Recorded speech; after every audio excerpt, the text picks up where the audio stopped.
Amanbayev zarba yo'lladi. OKMK futbolchisiga to'p tegib darvozaga kirib ketishi mumkin. Nasafning hujumi. Anasxon Rahmatov. Anasxon katta masofani bosib o'tdi. Aniq pas zarba yo'llanmoqda. Nascimento bu safar to'pni qaytaryapti. Hozircha darvozabonlar asosiy qahramon. Dastlabki 3 daqiqadan so'ng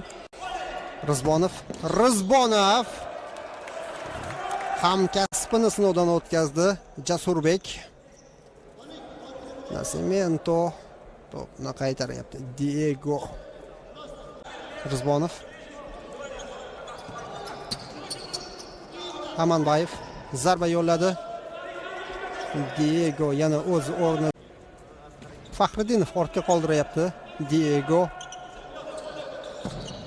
o'zi zarba yo'lladi.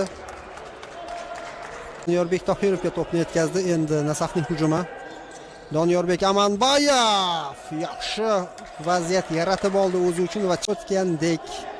Ropiyev, Anasxon zarba yo'llagan edi darvozabon oldiga. Vafoyev, Anasxon Rahmatov, Jo'rayev chap oyoqda uzoqdan zarba yo'lladi. Bu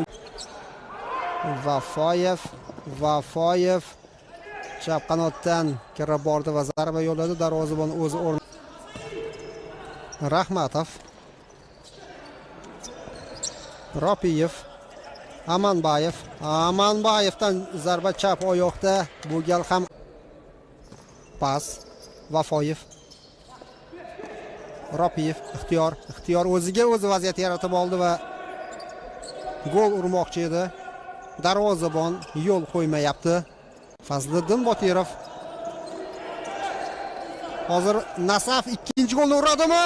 Darvozabon Diego Donacimento yo'q deyapti vaziyatda. To'pni qaytarib qoldi. Doniyorbek Vafoyev, pas, Ropiyev yana Diego to'pni Amanbayev. Ixtiyordan pas. Sunnatilla Jo'rayev to'pni hujumda qabul qildi. Va ajoyib zarba darvozabondan supersiv qo'yil. Diego Donacimento yana bir marta o'zini ko'rsatyapti. Qo'yil. Pas, hujum barchasi yuqori darajada aniqlikda amalga oshirildi. Zarba ham aniq.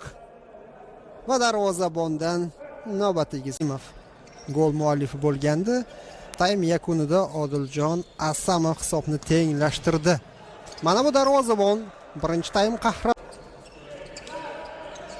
Diego oldinga yuqoridan to'pni tashlab berdi. Ismatullayev qabul qildi. Ravshan. Pas. Faxriddin. Vafoyev. Amanbayev. Vafoyevdan zarba aniq edi. Darvozabon to'pni qaytardi. Anasxon Rahmatov yaxshi o'ynadi. Ropiyev, Rahmatov qanday qarorga keladi? Markazga pas, imkoniyat bor.